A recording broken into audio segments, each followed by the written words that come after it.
You know, there are different phases in human life. There are 4 distinct phases that are often mentioned. The first phase being that of childhood,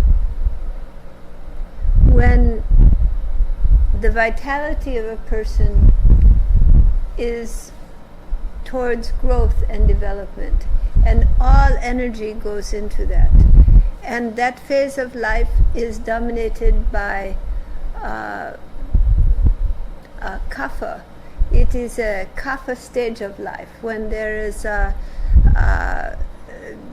hearty prana and a connectedness to the earth.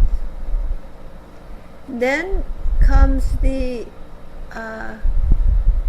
teens and 20s, when a person begins to explore their individuality and their autonomy. They begin to find their own unique place in the world.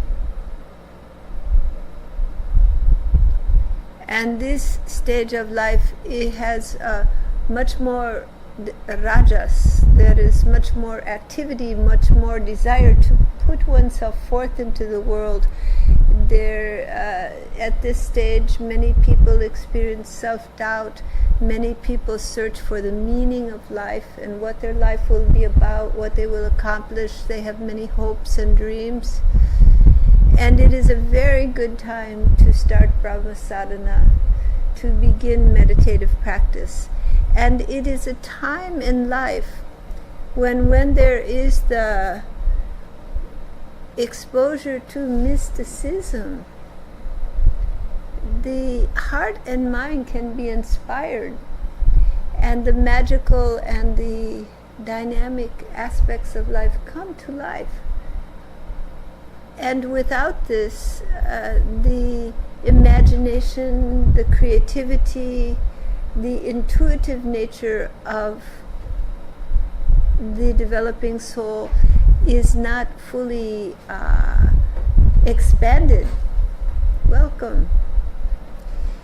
And so without that, there is a depletion that occurs, and the living being finds that there is a dampening of the heart and the spirit, and as they live strictly in a material life. But when the dynamic energy of spirit is awakened, when the mysticism, magic, the adventure of human life is awakened, the soul has opportunity to imagine creative aspects of life that are very different, much more expansive. And so the entire pattern of the life changes. So it is a very good years, those years, to begin meditative practice and to begin the exploration of one's inner journey. Then from those years into the 30s, 40s, 50s are years when there is much emphasis upon productivity, upon achieving one's aims and objectives of one's human life. And during those years, many people find their lives are very extroverted. They are raising children, they're having families, they're pursuing careers, and life becomes about what you do for many people. Not for all, but for many people. These are the years of opportunity to solidify your self-expression in the world. And if a soul pursues Brahma sadhana, the spiritual life may take a back seat for many people to this dynamic expressiveness in the world.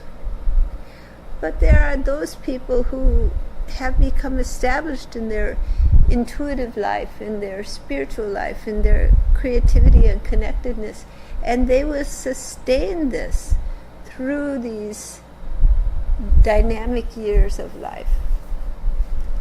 And they will use the dynamism of that portion of life. For those who have awakened to spirit in the stage of the teens and 20s, they will use the 30s to 50s in the adult life to awaken and sustain their spiritual expression in the world.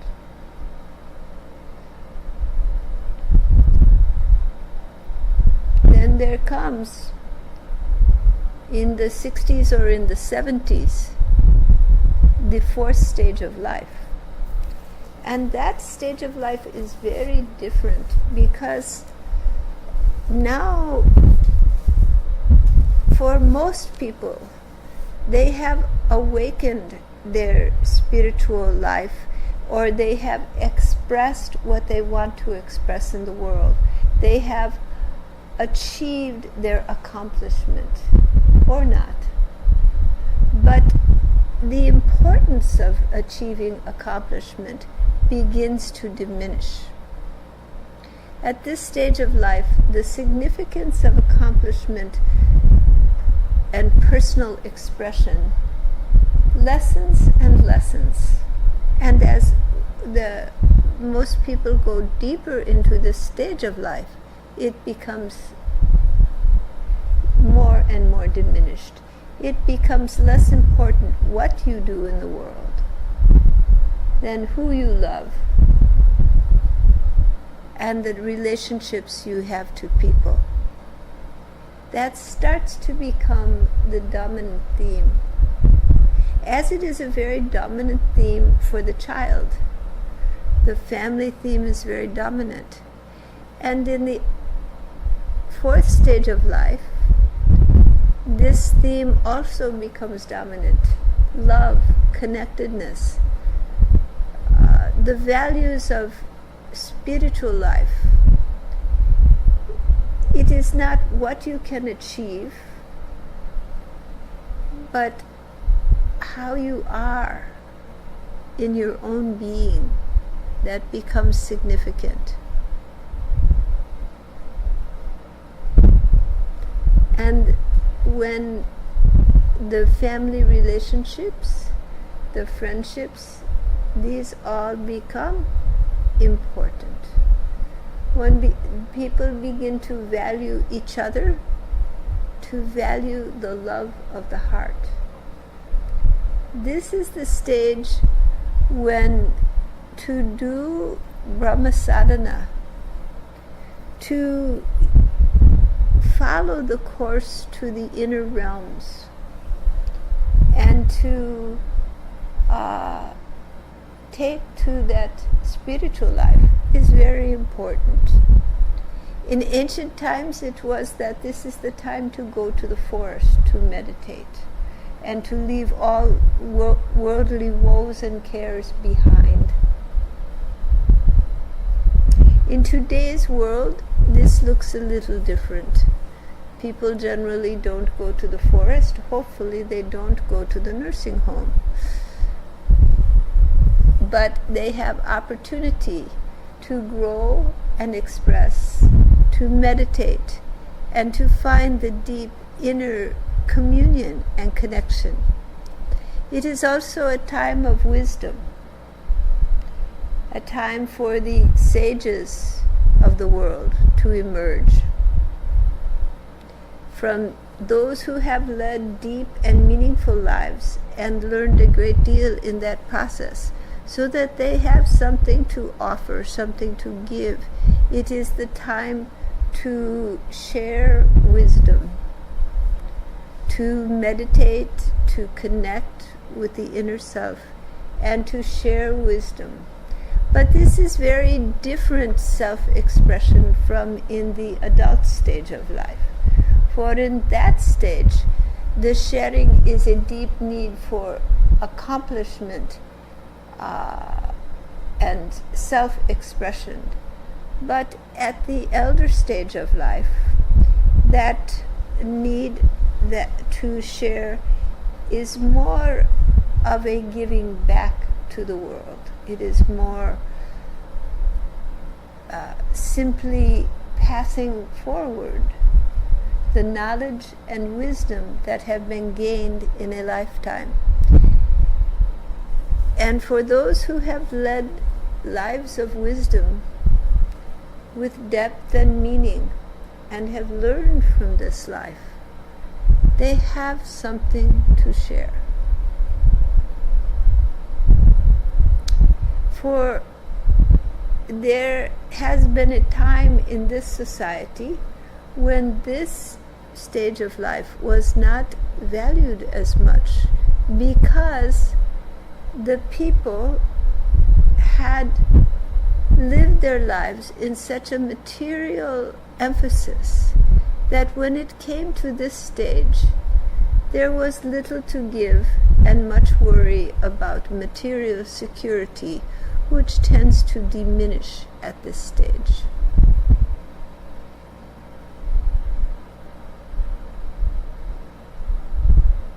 You come into this world with nothing, and you leave in the same condition. So, by the 80s and 90s, even the 70s, many people are realizing these material possessions really don't mean anything. And they become less important, less significant. What is significant are the relationships, the inner relationship to the divinity, and the sharing of whatever knowledge and wisdom has been accumulated and accomplished in the life. And so the life of a human being has its own stages and cycles, and each person goes through these as they emerge in their spiritual life, each person going through the different stages in their unique way. For one who follows Dharma and looks to expand from artha and accomplishment of personal desires to Dharma, to follow the path towards the divine, to moksha, to liberation, then these stages of life will look very different from one who is in the ego stage of kama, simply fulfilling personal pleasures, or one who is in the ego stage of artha, simply developing one's mark in the world. But when one says the integrated self-actualizing ego stage of Dharma, then it's not simply making your mark in the world, but it's following truth, wisdom, and love, and aligning with the divinity that is within and in all beings, and learning how to be a clear channel, a hollow reed for this flow of divine love into the world. So the individual ego accomplishment is surrendered.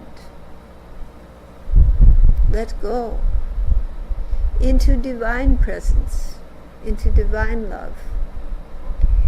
And then the whole expression of life is entirely different than for one who is bound in the ego stage of artha, where there is personal accomplishment, personal achievement. That is more the building of the structure of the ego. But for one who follows Dharma, one follows the light, one moves towards moksha, towards liberation, by following the divine light. And when you do that, the expression is very different. And if you have attuned yourself to that, the entire expression of your life becomes a dance, a song, a poem in honor of the divine spirit of all beings. A poem sung in the world. The unstruck music of infinite love permeating and expressing in the song of your life, in the dance of creation. And when you move in that rhythm, in harmony, then you're a whole. Then you are moving in Dharma. Dharma means the way. It is the Tao. Dharma is the Tao. It is the way. It is the way of all things. So when you are in harmony with the way, with the law, not of man, but the law of the creation,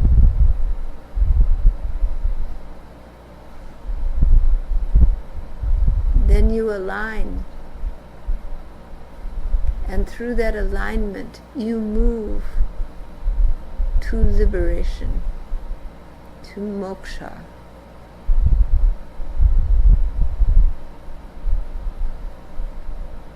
All your expressions become not the expressions of your ego self,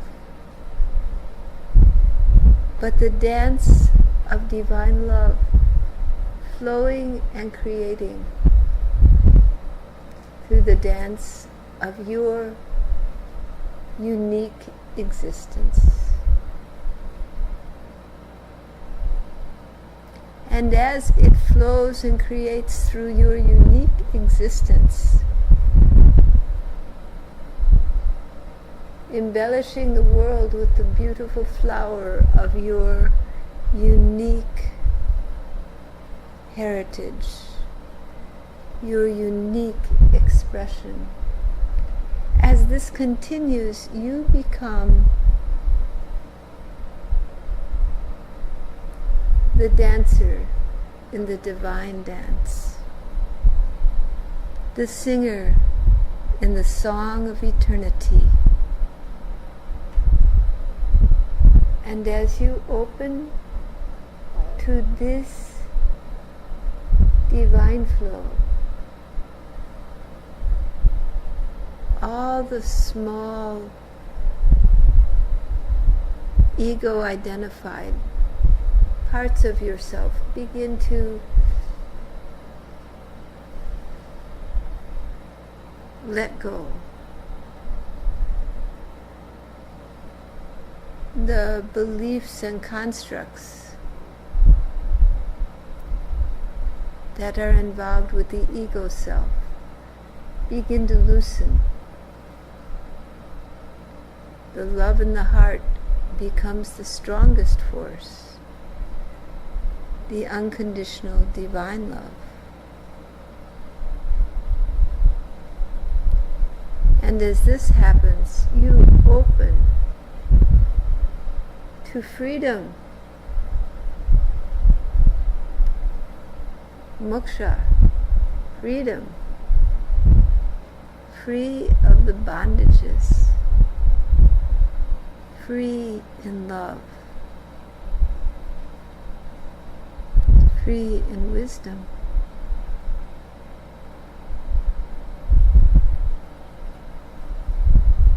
So write the poem of your life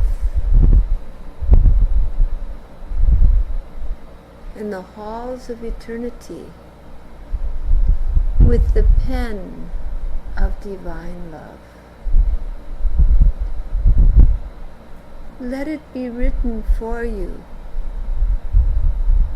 by the infinite grace of divine being.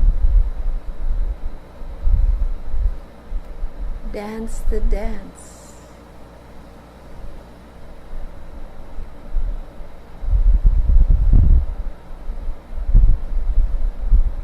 of eternal essence.